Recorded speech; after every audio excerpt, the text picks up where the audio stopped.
시편 122편 1절부터 5절까지 있는 말씀을 보면 이제 성전을 완성하고 성전에 올라가는 기쁨에 대해서 노래하고 있는 그런 모습을 보게 됩니다. 자, 그리고 나서 우리들에게 부탁하는 내용이 오늘 본문 6절부터 9절까지에 나와 있어요. 자, 그런데 그 부탁이 어떤 부탁입니까? 예루살렘을 위하여 평안을 구하라. 6절에 나오죠. 예루살렘을 위하여 평안을 구하라. 구약시대에 예루살렘이 평안하면 이스라엘 전체가 평안했어요. 예루살렘이 평안하지 못하면 이스라엘도 평안하지 못했어요. 그래서 시인은 이스라엘 백성들을 향해 예루살렘을 위해 평안을 구하라 라고 당부하고 있는 것이, 이 말을 쉽게 얘기하면 예루살렘이 평안해야 너희 모두가 평안할 수 있다라는 그런 말이. 자, 이 말씀은 신약 시대에도 동일하게 적용이 됩니다. 신약 시대의 예루살렘이 어디인가? 교회라고 말할 수 있어요. 신약 시대의 예루살렘, 교회예요. 그렇다면 예루살렘이 평안해야 이스라엘 전체가 평안하다라는 말은 교회가 평안해야 성도들 전체가 평안하다라는 그런 말씀으로 우리가 받을 수 있어요. 여러분 맞죠? 교회가 평안해야 성도가 평안합니다. 교회가 평안해야 여러분의 가정도 평안합니다. 교회가 평안하지 아니하면 나 자신이 평안할 수 없고, 나 자신이 평안하지 아니하면 우리의 가정도 평안할 수 없는 것이. 여러분 한번 물어보겠습니다. 여러분 평안하기를 원하십니까? 여러분 가정이 평안하기를 원하십니까? 교회를 위해 기도하세요. 교회의 무엇을 위해서? 교회의 평안을 위해서. 물론 기도하시겠지만 여러 가지 많은 기도 제목 가운데 하나가 아니라 가장 근본적인 기도의 제목으로 삼고 교회를 위해서 기도할 수 있어야 돼요. 교회 평안을 위해서. 교회 평안을 위하여, 교회가 평안해야 내가 평안합니다. 교회가 평안해야 내 가정이 평안합니다. 교회가 평안해야 이 나라 이 민족이 평안합니다. 그래서 모든 기도의 가장 근본적인 기도의 제목으로 교회를 위한 기도 제목을 삼을 수 있어야 돼요. 그리고 어떤 기도를 하든지 교회를 위한 기도를 쉬거나 빼서는 안 된다는 것이. 그래서 오늘 시인은 예루살렘을 위하여 평안을 구하라 라고 말하고 있어요. 자, 그런데 이 말이 또 예루살렘이라는 의미를 좀 더 깊이 생각해 보면 참 재미있어요. 예루살렘이라는 뜻이 무슨 뜻입니까? 예루살렘. 여러분 말씀드렸는데 살렘, 샬롬, 평안이란 뜻이. 예루살렘 그러면 평안의 도성, 평안의 도시라는 뜻이. 그러니까 이 말은 예루살렘의 평안을 위하여 구하라 라는 말은 평안의 도시의 평안을 위하여 구하라. 평안의 도시가 평안하도록 기도해라. 평안의 도시가 그 이름처럼 평안할 수 있도록 너희는 늘 기도하라 라고 이야기하고 있어요. 교회도 마찬가지죠. 교회는 어때요? 당연히 평안이 있어야 돼요. 평안이 없는 교회는 이미 교회가 아니에요. 교회는 평안이 있어야 돼요. 그러니까 마땅히 평안이 있어야 할 교회 안에 평안이 있도록 기도해라.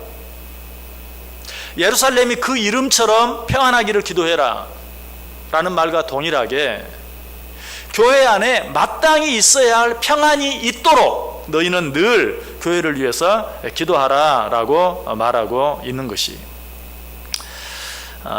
평안한 교회의 모습, 이것이야말로 정말 가장 아름다운 그런 모습인데요. 그래서 누가는 초대교회의 아름다운 모습을 이렇게 노래합니다. 사도행전 9장 31절에 그리하여 온 유대와 갈릴리아와 사마리아 교회가 평안하여 든든히 서가고 주를 경외함과 성령의 위로로 진행하여 수가 더 많아지니라. 평안하여 든든히 서가는 교회, 평안하여 든든히 서가는 교회. 우리 교회 표어로 삼기도 했는데요. 평안하여 든든히 서가는, 그래야 그 평안함 속에서 수가 점점 더 많아져가는, 이것이 교회의 가장 아름다운 모습이. 우리는 이 일을 위해서 날마다 기도할 수 있어야 돼요. 우리 교회가 평안하여 든든히 서가는 교회가 되게 해주옵소서. 그런 중에 점점 더 믿는 자들의 수가 많아지는, 부흥을 경험하는 그런 교회가 되게 해 주옵소서라고 기도할 수 있어야 돼요. 여러분, 교회를 사랑하는 자는 교회를 위해 기도할 수밖에 없어요. 교회를 위해 기도하지 아니하면서 교회를 사랑한다라고 말할 수 없어요. 좀 더 직접적으로 말하면 교회를 위해 기도하는 자가 교회를 사랑하는 자다. 그러므로 하나님께서는 교회를 사랑하는 자, 다시 말해서 교회를 위해 기도하는 자를 사랑하세요. 그럴 수밖에 없어요. 교회를 위해 기도하는 자가 교회를 사랑하는 자요. 하나님은 그런 자를 사랑할 수밖에 없다. 결국 어때요? 하나님은 그런 자를 축복하신다는 것이에요. 그래서 6절 뒷부분에는 뭐라고 말합니까? 예루살렘을 위하여 평안을 구하라. 예루살렘을 사랑하는 자는 형통하리로다. 다시 한번 물어볼까요? 여러분, 형통하기를 원하십니까? 형통하기를 원하세요? 어떻게 해야 돼요? 예루살렘을 사랑해야 돼요. 예루살렘을 사랑하는 자는 형통하리로다. 무슨 말이라고요? 교회를 사랑하는 자는 형통하리로다. 우리는 누구나 다 형통의 복을 받기를 원하는데 예루살렘을 사랑하는 자가 형통하게 될 것이다 라고 말하고 있어요. 다시 말하면 무슨 말이라 그랬죠? 하나님의 교회를 사랑함으로 그 교회를 위해 진정으로 기도하는 자에게 하나님께서 형통의 복을 주신다라고 말하고 있어요. 교회를 위해 기도하는 자가 하나님의 사랑을 받고 하나님의 축복을 받을 수밖에 없다. 왜 그런가? 교회는 주님의 몸이잖아요. 교회는 그리스도의 신부잖아요. 그러므로 하나님께서 어때요? 자기의 몸된 교회를 사랑하는 자, 자기 몸을 사랑하는 자들을 사랑하겠어요? 사랑하지 않겠어요? 자기의 신부를 사랑하는 자를 사랑하겠어요? 사랑하지 않겠어요? 뭐 이상한 의미로 생각하지 마시고 자기의 신부를 정말 아껴주고 귀하게 여기는 자들을 사랑해 줄 수밖에 없어요. 그래서 교회를 사랑하는 자가 하나님의 사랑을 받을 수밖에 없고 하나님의 축복을 받을 수밖에 없다는 것이. 지금도 우리 주님께서는 하나님 보좌 우편에서 우리를 위하여 기도하고 계신다라고 말하고 있죠. 그런데 하나님께서 누구를 위하여 특별히 기도하겠어요? 당신의 몸된 교회를 위하여 기도하는 자들을 위하여 하나님 주님께서도 간구하실 수밖에 없어요. 무엇을 위하여? 그들의 형통을 위하여, 그들의 축복을 위하여 더 간절한 마음으로, 더 기쁜 마음으로 간구할 수밖에 없어요. 주님께서 그들의 형통을 위하여 기도하고 간구하는 자들이 복을 받겠어요? 받지 않겠어요? 받을 수밖에 없다는 사실이. 자, 그런데 여기서 말하는 형통의 축복이란 어떤 축복을 말하는가? 물론 말 그대로 형통이라는 것은 모든 것이 잘 되어지는, 모든 일이 잘 풀어지는 그런 복이죠. 실제로 이런 축복을 받았던 한 사람을 생각해 본다면 하나님을 사랑함으로 하나님의 교회, 여호와의 교회를 귀하게 모셨던 오벳에돔, 그 집이 받은 축복을 생각해 보세요. 사무엘하 6장 11절에 여호와의 교회가 가드 사람 오벳에돔의 집에 석 달을 있었는데 여호와께서 오벳에돔과 그의 온 집에 복을 주시니라. 자, 하나님의 임재를 상징하는 여호와의 교회를 자기 집에 석 달 동안 잘 모신 오벳에돔, 하나님이 그와 그의 모든 가정을 축복하셨다. 자, 오늘날 여호와의 교회 같은 곳이 있다면 어떤 곳입니까? 교회죠. 하나님의 임재를 상징하는. 물론 이 건물 안에, 이 교회 안에만 하나님이 임재하신다 그런 의미는 아니지만 이 신약시대 교회 안에 하나님의 임재하심을 상징해요. 그러므로 이 하나님의 임재를 상징하는 주의 몸된 교회를 위하여 날마다 기도하는 자에게 하나님께서 오벳에돔과 그의 가정에 내리신 은혜와 축복을 주실 수밖에 없는 것이. 그러므로 이 오벳에돔이 받았던 그런 은혜, 그런 축복, 그걸 우리가 받아 누리기를 원한다면 그가 여호와의 교회를 정말 귀하게 여겼던 것처럼 우리도 주의 몸된 교회를 정말 귀하게 여기고 사랑하고 위해서 기도해야 한다. 그런데 이 하나님의 교회를 사랑하는 자들이 받는 보다 더 근본적인 축복이 있어요. 그것은 무엇일까요? 자, 지금 제가 수요일마다 계속 뭘 설교하고 있어요? 평안에 대해 설교하고 있어요. 주의 몸된 교회를 사랑하는 자들에게 주시는 보다 더 근본적인 축복, 그건 무엇인가? 그것은 평안이에요. 제 아무리 모든 일들이 잘 된다 할지라도 평안이 없으면 그것은 아무 소용이 없어요. 세상의 모든, 여러분이 생각하는 모든 복들, 여러분이 받기를 원하는 모든 복들이 여러분에게 다 주어진다 할지라도 평안이 없으면 그것은 아무 유익이 없는 것이. 그건 진정한 축복이 아니고 그건 진정한 형통도 아니. 그러므로 하나님께서는 당신의 몸된 교회를 사랑하는 자, 그리고 당신의 몸된 교회를 위해 기도하는 자들에게 평안을 허락하세요. 자, 7절에 이야기하죠. 내 성 안에는 평안이 있고 내 궁중에는 형통함이 있을지어다. 예루살렘의 평안을 위하여 구하라.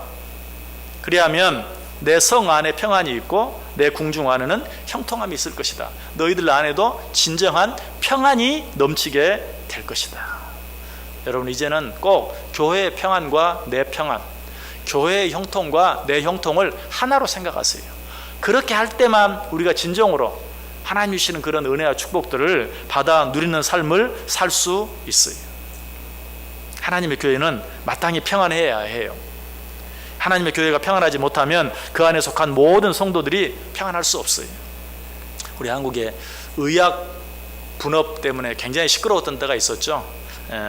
저는 그때 이제 외국에 있어서 기사로 이렇게 보는데 정말 안타깝더라고요. 막 환자들이 병원 바닥에 신문지를 깔고 누워있는 이런 모습들, 막 파업들을 해가지고 그런 모습을 볼 때 저는 정말 의학 분업이 완전하게 이루어진 나라에서 그걸 보고 있었기 때문에 그 사실을 이해하지 못하고 저렇게 하는 모습들이 너무 안타깝더라고요. 그런데 의학 분업에 이 제대로 이루어지지 않고 그것 때문에 이렇게 분쟁이 일어나니까 어때요? 결국 누가 손해를 봐요? 환자가 손해를 보는 거예요. 병원이, 약국이 평안하지 못하니까 환자들이 그 사이에서 죽어나요. 교회는 어떤 곳이죠? 영적인 병원이잖아요. 교회가 평안하지 못하면 모든 영혼들이 평안할 수가 없어요. 그러므로 우리는 교회의 평안을 위해서 무엇보다 먼저 기도할 수 있어야 된다. 세상에 하나님의 마음을 아프게 하는 많은 죄들이 있지만 그 가운데 정말 가장 큰 죄가 있다면 주의 몸된 교회를 어지럽게 하는 것이, 주의 몸된 교회의 평안을 깨뜨리는 것이, 이것보다 큰 죄가 없고 이것보다 하나님의 마음을 아프게 하는 일이 없어요. 왜냐하면 그것은 곧 하나님께서 천하보다 귀하게 여기는 영혼들을 괴롭히는 것이기 때문에 그래요. 교회의 평안이 깨지면 영혼들이 괴롭다 그랬어요. 교회 안에 성도들이 괴롭다 그랬어요. 그러므로 교회를 어지럽게 하는 일은 하나님께서 천하보다 귀하게 여기는 영혼들을 괴롭히는 일이기 때문에 그 일처럼 하나님을 아프게 하고 하나님을 슬프게 하는 그런 일이 없다. 그러므로 우리는 늘 교회의 평안을 위해서 어떻게 하면 교회를 좀 더 평안하게 할 수 있을지, 어떻게 하면 교회에 좀 더 유익이 되게 할 수 있을지를 늘 생각하며 살아가야 돼요. 교회 안에서 가장 분명하게 보는 일 가운데 하나가 있다면 교회를 어지럽히는 자들은 하나님이 징계하신다. 물론 모든 일에 징계를 하시죠. 그런데 가장 급하게 가장 빠르게 하나님이 징계하는 자가 누구인가? 저는 경험적으로 교회를 어지럽히는 자들인 것을 여러 번 보았어요. 저는 저희 아버님이 제가 2살 때부터 목회를 하셨으니까 어쨌든 목회하는 모습을 오랫동안 봐왔고, 제 개인적으로도 어쨌든 목회를 시작한 지가 지금 32년, 33년째 됐어요.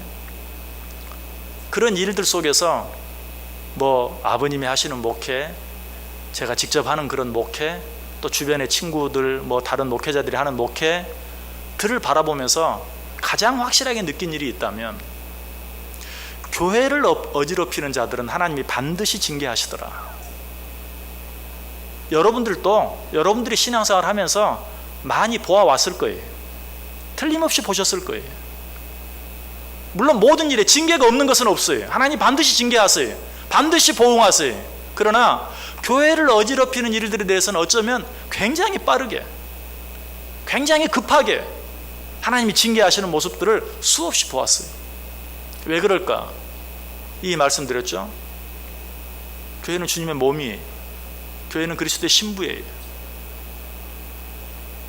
교회를 아프게 하는 것, 하나님을 가장 아프게 하는 것이라고 그랬어요. 교회의 평안을 깨트리는 것, 하나님을 가장 슬프게 하는 일이라고 그랬어요.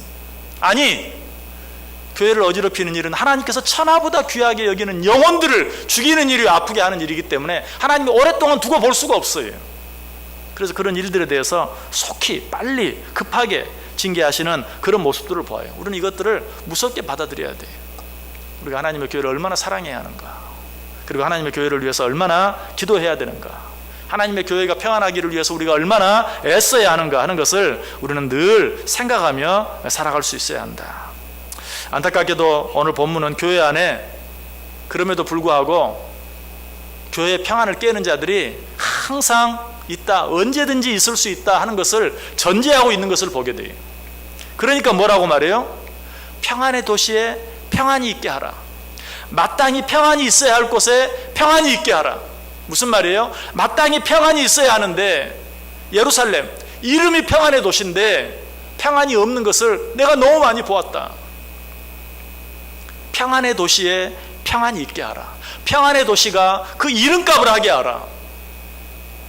여러분, 교회라는 이름도 마찬가지. 교회, 에클레시아, 이 말은 밖으로 불러냈다 그런 뜻이에요. 불러내어 구별하였다 라는 그런 뜻이에요. 에크, 밖으로, 레시아, 불러냈다. 우리를 세상과는 다른 존재들로 불러냈어요. 그러니까 교회는 세상과는 다른, 그리고 세상에는 없는 기쁨과 평안이 있어야 돼. 세상과는 구별되어져야 돼.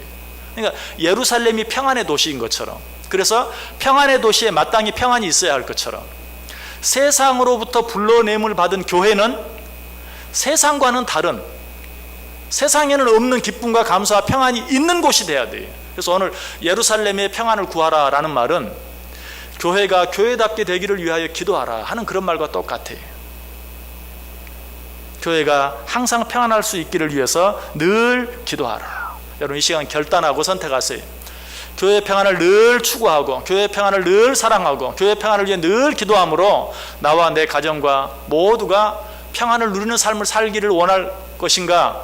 아니면 교회의 평안을 위해 기도하지 않고 교회의 평안을 깨트림으로 말미암아서 나도 그런 평안과는 상관없는, 세상과 전혀 구별되어지지 않는, 하나님이 우리의 그토록 주시기를 원하셨던 평안을 느끼지 못하고 누리지 못하고 맛보지 못하는 그런 삶을 살아갈 것인가? 우리가 선택하고 결단할 수 있어야 돼요. 오늘 주님께서 우리에게 말해요. 내가 평안과 그렇지 아니한 것을 내가 너희 앞에 두었다. 네가 오늘 그것을 선택하라. 어떻게 평안을 선택할 수 있다고요? 주의 몸된 교회의 평안을 구할 때, 주의 몸된 교회를 사랑하고 그 몸된 교회를 위해 늘 기도하는 삶을 살 때 비로소 우리는 평안을 선택하는 삶을 살 수 있다라고 말하고 있어요. 여기서 한 걸음 더 나아갈 필요가 있어요. 너희는 예루살렘의 평안을 구하라, 교회의 평안을 구하라. 결국 이 말 속에는 어떤 의미가 있는가? 교회는 무엇입니까? 여러분, 한 나라의 3요소, 국민, 국토, 주권, 마찬가지죠. 예루살렘 성도 마찬가지. 예루살렘을 위하여 기도하라. 그러면 예루살렘이라는 그 지역, 단순히 그 건물 뿐만 아니라 무엇이 있어요? 그 안에 거하는 사람이 있어요. 교회는 어떤 곳입니까? 여러분 잘 아시죠? 교회는 여러분 이 건물이 아닙니다. 이 건물을 말할 때는 뭐라고 말한다 그랬죠? 신월 중부 교회 당. 이게 정확한 거예요. 이거는 교회 당이에요. 교회 당. 교회는 뭡니까? 예수 그리스도를 믿는 우리들의 모임, 혹은 예수 그리스도를 믿는 나 한 사람, 이게 교회예요. 그러므로 예루살렘의 평안을 구하라 라는 말은 좀 더 좁게는 성도들의 평안을 구하라 라는 말과 같아요. 여러분이 정말 교회를 사랑하고 여러분이 정말 교회를 위해 기도한다면 성도들 한 사람 한 사람을 사랑하고 성도들 한 사람 한 사람을 위해서 기도할 수 있어야 돼요. 그 사람이 교회를 사랑하는 사람이에요. 뭐 교회를 위해서는 늘 기도해요. 그런데 성도 한 사람 한 사람을 사랑하는 마음이 없고 성도 한 사람 한 사람을 위해서 기도하지 않는다면 엄밀한 의미에서 그 사람은 교회를 사랑하는 사람도 아니고 교회를 위해 기도하는 사람도 아니에요. 그러니까 예루살렘의 평안을 구하라는 말은 좀 더 깊게 이야기하면 교회를 이루고 있는, 아니 교회 자체인 성도 한 사람 한 사람을 위해 기도하라. 우리 교회 안에 속해 있는 모든 형제 자매들 또 내 친구들을 위해서 늘 기도하라. 그래서 오늘 8절에 보면 내가 내 형제와 친구를 위하여 이제 말하리니 내 가운데 평안이 있을지어다. 여기서 형제와 친구들을 언급하고 있죠. 이 속에는 벌써 예루살렘 안에 있는 당신의 귀한 백성들을 생각하는 그 시인의 마음이 그 속에 있는 것을 알게 돼요. 우리는 성도들을 축복하고 또 성도들을 위해 늘 기도할 수 있어야 돼요. 나 아닌 다른 사람, 다른 성도, 다른 형제, 다른 자매, 다른 친구들을 위해서 기도하는 기도, 이런 기도를 우리가 무슨 기도라고 하죠? 중보기도. 중보기도에 대해서는 참 많이 말씀을 드렸어요. 중보기도는 정말 위대한 기도예요. 중보기도는 그 기도가 내가 위해서 기도하는 그 기도의 대상, 그 사람에게만 영향을 미치는 것이 아니라 그 사람을 위해서 기도하는 나 자신에게도 영향을 미치는. 그래서 저는 꼭 중보기도라고 말하면 일석이조의 기도, 좀 속된 표현이긴 하지만 정말 중보기도야말로 일석이조의 기도예요. 시편 35편 13절에 말하죠. 나는 그들이 병들었을 때에 굵은 베옷을 입으며 금식하며 내 영혼을 괴롭게 하였더니 내 기도가 내 품으로 돌아왔더라. 정말 누군가 영적으로든 육적으로든 아프고 괴롭고 힘들어하는 사람이 있을 때 그를 위하여 굵은 베옷을 입고 간절히 기도했더니 그 기도가 내 품으로 돌아왔다 라고 말하고 있어요. 왜 그랬겠어요? 다른 사람, 주 안에서 한 형제 되고 자매 된 자를 위하여 드리는 기도가 바로 주의 몸된 교회를 사랑하는 기도거든요. 그러니까 그런 기도를 드릴 때 하나님께서 어때요? 그렇게 기도하는 자를 축복하시는 거예요. 그래서 다른 사람을 위해 기도하는 자는 그 사람을 위해서 빈 기도가 내게로 돌아오는 걸 느껴요. 하나님이 그렇게 갚아주시기 때문에 그래요. 야, 네가 정말 내 교회를 사랑하는구나. 네가 정말 내 백성을 사랑하는구나. 네가 내 교회를 위해 기도하고 네가 내 백성을 위해 기도하는구나. 하나님이 그렇게 기도하는 자를 축복해 주지 않을 수가 없는 거예요. 그러므로 우리는 늘 다른 사람을 위해서 기도하기를 힘써야 된다. 그리고 제가 또 중보기도 얘기가 나오면 또 꼭 하는 얘기가 있어요. 여러분, 기도할 때마다 기도의 순서를 잘 정해라. 먼저 나 위해서 기도하고 내 가정 위해서 기도하고 내 사업 위해서 기도하고 그리고 나서 남들 위해 기도하지 마시고, 그러다 보면 남들 위해 기도 못하고 가는 경우가 참 많거든요. 그럼 중요한 걸 놓쳐버리는 거예요. 그렇게 하지 마시고 남들을 위해서 먼저 기도하세요. 교회를 위해서 기도하고 교회 안에 성도들을 위해서 먼저 기도하고, 그러다가 시간 없으면 그냥 가세요. 왜? 그래도 손해 안 나. 왜? 다른 사람을 위해 드리는 중보 기도에 이미 나와 내 가정과 내 자녀들을 위한 기도는 다 들어있어요. 성경이 뭐라고 말해요? 너희는 먼저 그의 나라와 의를 구하라. 그리하면 이 모든 것을 너희에게 더하리라. 하나님의 몸된 교회를 위해 먼저 기도하고 이 교회 안에 성도를 위해 먼저 기도하면 내가 미처 기도하지 못한 내 자신, 우리 가정, 하나님이 책임져 주신다, 주시지 않는다. 책임져 주신다는 거예요. 여러분, 고수도 하십니까? 고수도? 고수도 할 때 뭐 흑살이 10그짜리 새 한 마리 있는 것하고 또 다른 거 뭐 있어요? 뭐 홍살이라고 해요? 홍살이 10그짜리 거기 있는 거는 뭐 멧돼지입니까? 뭡니까? 아무튼 그거 자 2개가 있어요. 2개 다 먹을 수 있어요. 뭐부터 먹어야 돼요? 모르는 척 하지 마시고 흑사리부터 먹어야지. 그렇죠. 나중에 고돌이가 될 수도 있으니까 똑같이 10그짜리라도 흑사리 먼저 먹고 봐야죠. 죄송합니다. 신령한 기도를 이렇게 비유해서. 그런데 정말 기도할 때 내가 정말 시간이 없다면 정말 다른 사람 위해서 먼저 기도하고, 다른 사람 위해서 먼저 기도하고, 교회 위해서 기도하고, 나 위해서 못하면 하나님이 정말 나 위해서 기도할 시간도 없는데 다른 사람 위해서 기도하고 주의 몸된 교회에서 기도했다면 하나님이 2배, 3배, 10배로 챙겨주시고 축복해 주신다라는 것이. 무엇보다 하나님이 그런 자를 축복할 수밖에 없는 이유는 내 형제 자매 이웃들, 내 친 뭐 그런 게 아니라 교회 안에 한 성도된 형제 자매 이웃들을 사랑하지 않는 자는 하나님을 사랑한다고 말할 수가 없어요. 요한일서 4장 20절 21절에 말하잖아요. 누구든지 하나님을 사랑하노라 하고 그 형제를 미워하면 이는 거짓말하는 자니 보는 바 그 형제를 사랑치 아니하는 자가 보지 못하는 바 하나님을 사랑할 수가 없느니라. 우리가 이 계명을 주께 받았나니 하나님을 사랑하는 자는 또한 그 형제를 사랑할지니라. 하나님이 왜 형제 자매들을 위해 먼저 기도하는 자를 사랑할 수밖에 없는가? 그것이 바로 하나님을 사랑하는 것이기 때문에. 그렇게 하지 않고 하나님을 사랑한다고 하는 것은 거짓말이기 때문에 하나님 형제 자매를 위해서 기도하는 자를 정말 하나님이 사랑해 주시고 축복해 주신다라는 것이. 내가 위해서 기도하는 그 형제 자매들은 하나님께는 어떤 존재들입니까? 하나님의 자녀잖아요. 여러분 생각해 보세요.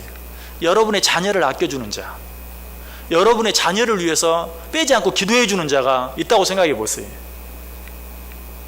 얼마나 감사하겠어요. 세상에 감사한 사람이 참 많지만 내 자녀를 위해 기도해 주는 자, 내 자녀를 위해 사랑해 주는 자, 이런 자가 있다면 정말 그보다 더 감사한 일이 없을 거예요. 왜 하나님이 형제 자매들을 위해서 나보다도 먼저 기도하는 자를 사랑하실 수밖에 없는가? 당신의 자녀를 사랑하는 일이기 때문에. 그것이 당신을 사랑하는 일일 뿐만 아니라 당신 자녀를 사랑하는 일이기 때문에 하나님이 그런 자들을 절대로 모르는 채 할 수 없다는 것이. 여러분, 하나님께서 오늘 우리들에게 이야기, 예루살렘의 평안을 구하라, 믿음의 공동체의 평안을 위하여 기도하라, 그 안에 소속된 모든 자들을 위하여 기도하라, 그리하면 너희로 하여금 형통하게 하겠다. 그리고 9절에서는 뭐라고 말합니까? 여호와 우리 하나님의 집을 위하여 내가 너를 위하여 복을 구하리로다. 여러분, 나도 교회의 구성원 아니, 나도 교회의 성도 아니, 그러므로 정말 교회의 평안을 위해서 기도하는 자는 잘 돼야 되겠어요? 안 돼야 되겠어요? 교회의 평안을 위해서, 교회가 잘 되기 위해서 내가 잘 돼야 돼. 그래서 시인이 말해, 여호와 우리 하나님의 집을 위하여, 내가 너를 위해서가 아니라 여호와 우리 하나님의 집을 위하여 내가 너를 위하여 복을 구하리로다. 하나님의 교회를 사랑하는 자는 잘 되게 하실 수밖에 없어요. 왜? 그래야 하나님의 교회가 잘 되니까. 그리고 이 약속처럼 힘이 있는 게 없어요. 내가 너를 위하여 복을 구하겠다. 듣기는 좋은데 그거는 좀 약해요. 내가 너를 위해서가 아니라 우리 하나님의 집을 위하여 내가 너를 위하여 복을 구하겠다. 얼마나 놀라운 말인지 몰라요. 이런 축복을 누가 받는가?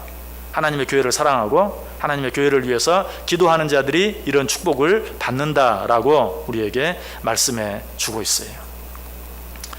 오늘 이 말씀을 꼭 기억하면서 우리가 앞으로 기도 생활하는데 내가 어떻게 기도할 것인가, 그리고 내가 무엇을 위해 먼저 기도할 것인가 하는 것을 반드시 생각하세요. 이제는 기도의 순서를 좀 바꾸세요. 나를 위해서, 내 가정을 위해서 먼저 기도하고, 그리고 나서 교회를 위해서 기도하고, 그리고 나서 다른 사람을 위해서 기도하는 그 순서를 바꾸세요. 먼저 교회를 위해서, 먼저 이 교회 안에 속해 있는 모든 지체들을 위해서, 그리고 나를 위해서. 그것이 가장 아름다운 기도요, 그것이 가장 효과적인 기도요, 그것이 가장 복된 기도인 것을 깨달았어요. 오늘 시인이 그걸 우리에게 가르쳐주고 있어요. 너희는 예루살렘의 평안을 구하라.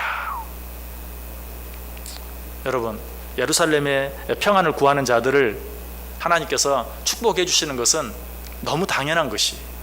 왜? 평화라는 것은, 평안이라는 것은 관계 속에서 생기는 것이, 그렇죠? 그러니까 하나님과 나와의 관계가 잘 되지 아니하고 평안함을 누린다, 평화를 누린다, 있을 수 없어요. 또 나와 다른 성도들과의 관계가 올바로 맺어지지 아니하고는 결코 평안할 수 없어요. 평화로울 수 없어요. 그래서 예루살렘의 평안을 구하는 자들에게 평안을 주겠다, 형통의 복을 주겠다, 이것은 사실은 누가 예루살렘의 평안을 구하면 그에게 복을 내려주고 말고 할 필요도 없는 거예요. 진정으로 예루살렘의 평안을 구하고 진정으로 예루살렘 성 안에 있는 백성들, 성도들을 위하여 기도하면 그 안에서 어떤 것, 하나님과의 우리의 관계가 아름다운 관계가 되고 나와 다른 사람 내의 관계가 아름다운 관계가 되면 거기에 어때요? 저절로 평안이 생기는 거예요. 저절로 평화가 생겨요. 그리고 기쁨이 생겨요. 감사가 생겨요. 여러분, 무엇을 위해서 어떻게 기도하기를 원하십니까? 예루살렘의 평안을 위해서 기도하세요. 죄 몸된 교회를 위해서 기도하세요. 성도들을 위해서 기도하세요. 이렇게 기도해서 복을 받은 대표적인 사람이 있죠. 모세. 모세는 하나님의 백성을 위해서 얼마나 간절히 기도했는지 몰라요. 심지어는 하나님, 저들을 용서하지 않으시려면 차라리 나를 당신의 책에서, 생명책에서 이름을 빼버리소서. 그렇게 하나님의 백성들을 위해 기도했어요. 그러니까 하나님이 모세에게 뭐라고 말합니까? 너는 내 친구다. 내가 너를 내 친구로 삼겠다. 성경에 나온 인물 가운데 그렇게 아름다운 복, 그렇게 아름다운 축복을 받은 사람이 없어요. 왜 하나님이 그랬겠어요? 모세의 관심은 오직 하나님의 사람들에 있었어요. 하나님의 관심은 어디에 있어요? 당신의 백성들에게 있어요. 진정한 친구는 자기의 관심보다도 그 친구의 관심을 생각할 수 있는 사람이 진정한 친구예요.